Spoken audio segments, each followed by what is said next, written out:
E aí, pessoal, tudo bem? Vamos lá então, né, para mais uma das nossas aulas. E dessa vez a gente vai trabalhar com um filósofo que ele é muito conhecido dentro também da psicologia, né? Dentro da psicologia e muito estudado também, não só dentro da área da filosofia, mas muito estudado dentro da área da psicologia, né? Da sociologia também, né? Que nós estamos falando de Michel Foucault. Optei em trazer o Michel Foucault para a gente, porque muitos de vocês vão depois se deparar, né, com outras disciplinas em que vocês vão trabalhar o Michel Foucault de uma maneira mais aprofundada, especificamente na filosofia dele.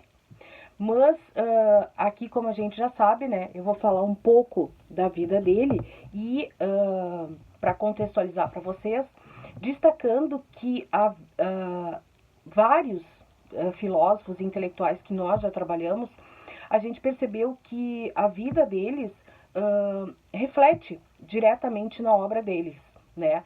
E o Michel Foucault fica muito nítido, né, quando a gente estuda essa figura, né, que é o Michel Foucault, fica muito nítido essa presença dos momentos de transformação que a vida dele vai passando e que, consequentemente, a obra dele, a obra, né, e as obras, vamos assim dizer, eu poderia aqui citar duas, né, Vigiar e Punir, né, e História da Sexualidade. História da Sexualidade foi a última que ele estava escrevendo ainda quando doente, né, e ela foi uma obra que ficou para, entre aspas, ser publicada, né, ele não conseguiu, no caso, chegar a publicar. E, por exemplo, Vigiar e Punir também é uma obra que reflete muito a vida dele. E agora eu vou falar mais um pouquinho no segundo momento da nossa aula. Por quê? Falar de Michel Foucault, Michel Foucault foi talvez um dos filósofos, intelectuais, teóricos que mais, né, quando a gente fala assim em filósofos franceses, né, a gente se lembra muito de imediato o Michel Foucault, né, justamente talvez por pontos da vida dele que tenham refletido diretamente na obra dele e que ele tenha deixado expresso isso, escrito de uma maneira muito explícita nas obras dele. Ele era uma figura extremamente, assim, vamos dizer, como é que eu vou dizer para vocês? Ele causava certas polêmicas justamente por quebrar certos paradigmas. Cabe lembrar que esse período em que esses filósofos viveram foi um período em que o mundo, historicamente dizendo, ele quebrou muito, né, esses, vamos dizer assim, rompeu muitos costumes e mudou. Como a gente fala, a filosofia, né, a sociologia, a história, a geografia são ciências humanas e são ciências sociais. E por isso fica muito evidente que elas sejam reflexos também do momento social.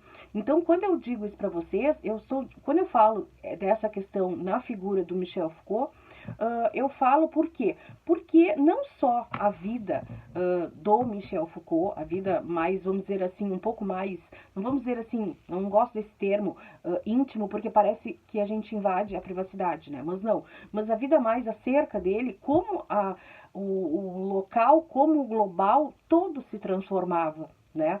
E ele não deixou de fazer parte, ele não foi estanque, ele foi um ser humano que participou dessa transformação, né?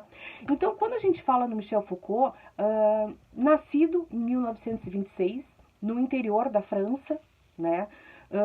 Filho, e aí quem, assim, para trazer só uma localização para vocês,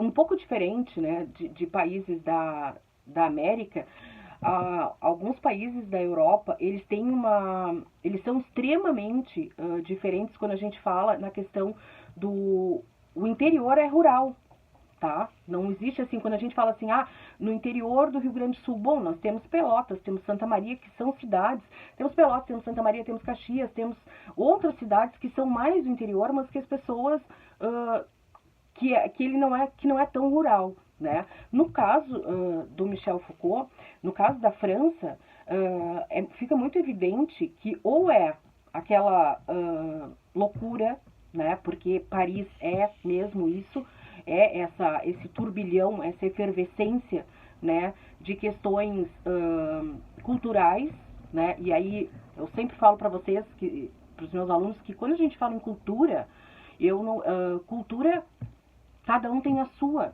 entendem? É a cultura portuguesa, a cultura japonesa, entendem isso? E nenhuma se sobrepõe à outra, né? Nenhuma, a gente não pode dizer que está certo ou que está errado. Não é certo que um povo queira aniquilar o outro. Mas quando a gente fala nessa questão, por exemplo, a diferença, né, de uma cidade do interior da França, né, onde elas são mais, vamos dizer assim, menos urbanizadas, né, e um pouco mais rurais, se difere muito para Paris, né, que Paris é uma cidade que, por exemplo, só o Museu do Louvre tu não consegue visitar em um dia, tu vai levar 2 dias para visitar um museu, imagina isso, né, e tu não consegue esgotar ali, tem coisas que depois tu vai te dar conta que tu passou batido e que tu não conseguiu ver. Até porque é tudo muito longe, é tudo muito deslocado, né? Eu ainda achei interessante que quando teve agora a abertura das Olimpíadas, né?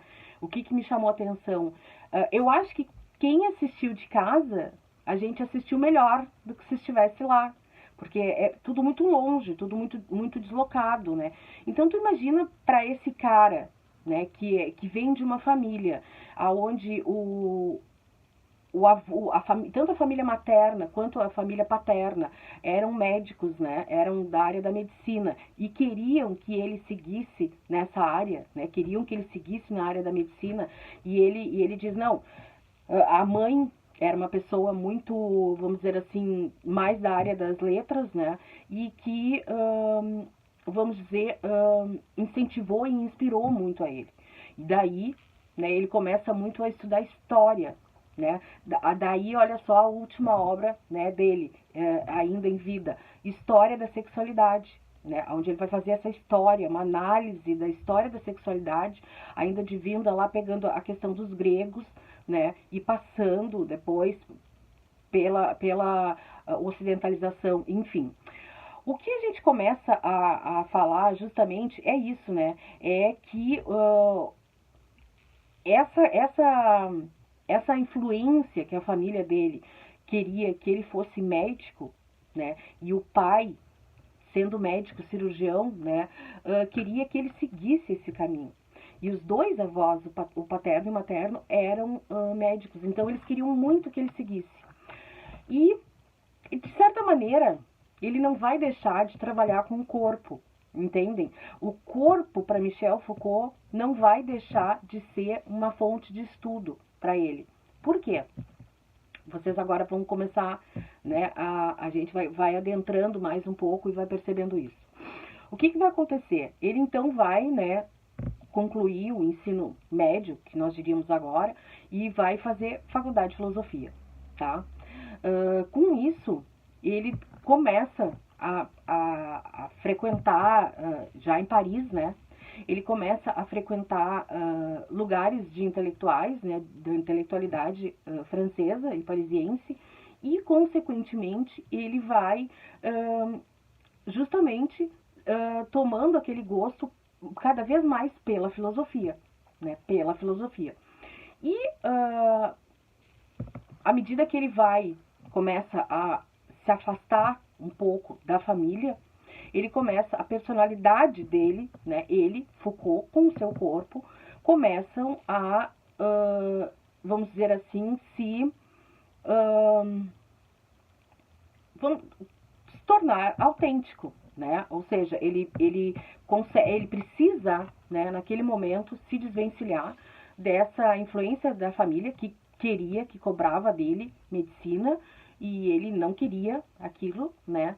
E, enfim, O que acontece é que o Michel Foucault assume, né, a sua sexualidade, né, ele se assume enquanto homossexual e os estudos dele, né, passam a tratar especificamente, eu vou trabalhar aqui com vocês com Vigiar e Punir, que é os autores costumam dividir a obra dele, né, em três estágios, em três fases, tá? Mas eu vou trabalhar, são duas obras que eu costumo trabalhar mais. Eu vou só ler para vocês quais são as três fases que são, isso não cai, tá? Fiquem tranquilos. Que é o período arqueológico, e aí tem muito a ver com aquela coisa que ele ainda está ligado à ciência, à história e às ciências sociais, né? E aí ele começa a trabalhar mais com a questão estudando linguística e literatura, né? As principais obras desse período arqueológico são as palavras e as coisas e a arqueologia do saber. Então aqui vocês vejam que ele ainda está um pouco ligado àquele Michel Foucault, ainda na sua gênese, né? Mas é aquilo que eu sempre costumo dizer, eu acho que nada é somente ruim e nada é também somente bom, né? Em contrapartida, enquanto ele não se encontrou, né, com as características que a família queria, né, e de certa maneira assim puxava para que ele seguisse naquela questão junto com a medicina, ele vai depois acabar estudando os corpos, né? E estudando a biopolítica, né? Que é mais uma fase mais adiante, que ele vai estudar a questão da biopolítica, ou seja, bio, né, de vida, e a política, ou seja, a questão do como a presença, por exemplo, do Estado sobre os corpos pode ou não influenciar, tá? Acontece que o Foucault tem uma série de processos até esse efetivo amadurecimento dele, né, e com a questão da sexualidade pela não aceitação por parte da família, né, à medida que ele chega a sofrer alguma certa intervenção, né, médica por parte da família, né, de dizer que ele não estava em suas, vamos dizer assim, em seu juízo perfeito, né, e isso tudo somado aos estudos que depois ele vai aprofundar, né, em Paris, vai ser extremamente importante, porque quando nós analisamos, né, essa obra do Michel Foucault, ele vai usar esse processo nos hospitais, né, que ele sofreu por ter sido internado compulsoriamente, para seguir os seus estudos e fazendo uma análise onde ele faz uma crítica, né, em suas obras das instituições que vigiam os corpos. O que a gente pode dizer sobre as instituições que vigiam os corpos? Ele faz uma análise do chamado panótipo, né? Que o panótipo é se vocês observarem em escolas, hospitais, né? Se tem um desenho, né, arquitetônico que ele possibilita, geralmente pode ser um espaço quadrado, né? Um hospital, imaginem um hospital ou uma escola que ela é quadrada. No centro tu tens os jardins, né? E sempre a possibilidade de uma vigilância, né? Lembrem disso.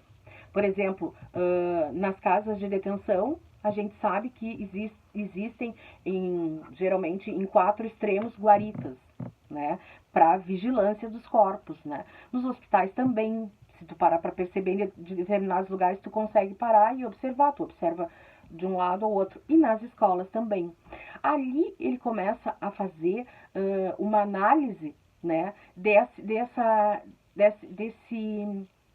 dessa vigilância que os corpos sofrem, né, e que é possível, e claro que ele faz o estudo é extremamente aprofundado, porque ele vai fazer uma análise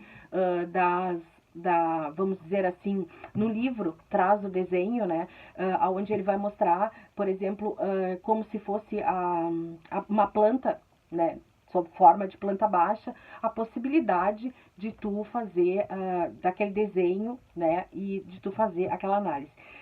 No período que eu fazia meu mestrado em educação, tinha uma moça que era justamente da arquitetura. E depois, claro, a instituição é maior, a gente acaba se perdendo, né, na faculdade, assim, cada um vai seguir, a gente cumpre aquele primeiro ano ali de mestrado, todo mundo junto nas cadeiras, né, nas mesmas cadeiras, e depois a gente fica muito imerso e precisa dessa imersão na sua própria pesquisa. Então eu não sei como é que terminou o trabalho dela, mas era justamente sobre essa questão da arquitetura, né, e obras que trazem essa leitura do Michel Foucault, né? Vejam só a filosofia sendo usada junto com a arquitetura.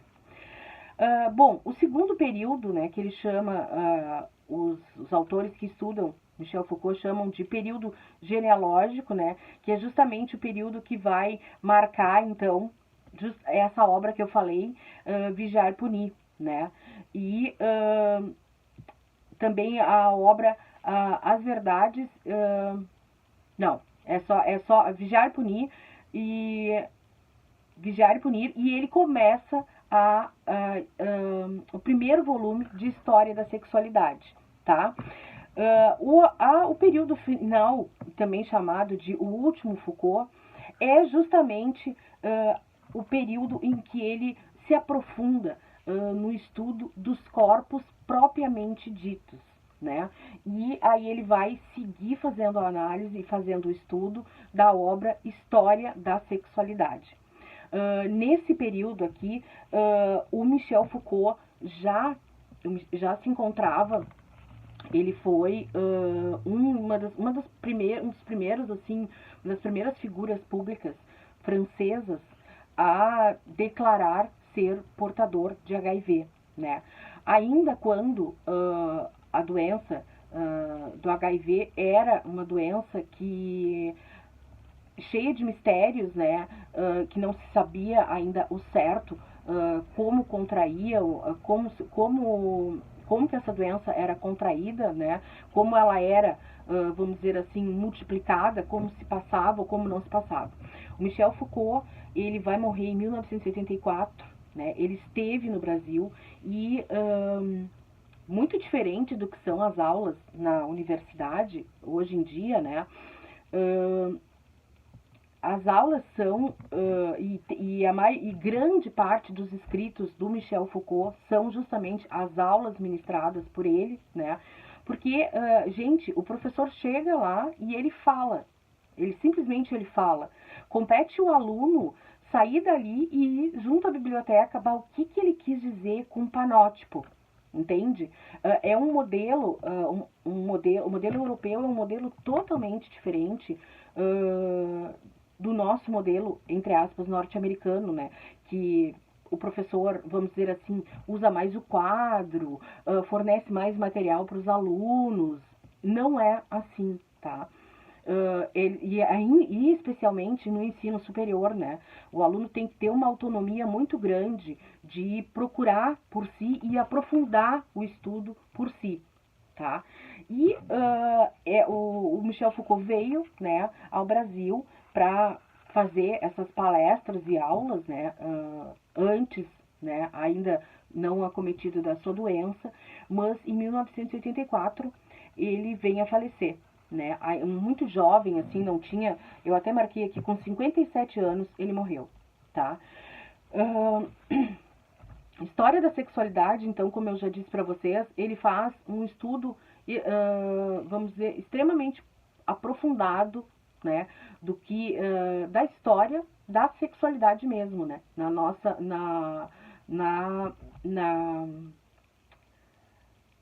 do ser humano, né, e dentro como isso vai, como a percepção, né, e a contextualização desse processo vai mudando conforme as questões, conforme para uma sociedade tal coisa é aceita, para outra não é aceita, né? Vamos dizer, a monogamia em umas, não existir monogamia, né?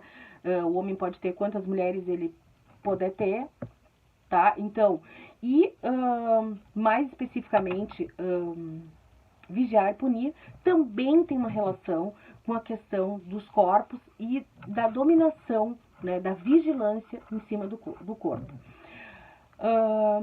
Com a morte do Michel Foucault, tá, só para fazer um fechamento, né, mais dessa figura tão, vamos dizer assim, tão flexível, né? Porque o Michel Foucault consegue estudar ele e como sendo o pano de fundo para várias pesquisas.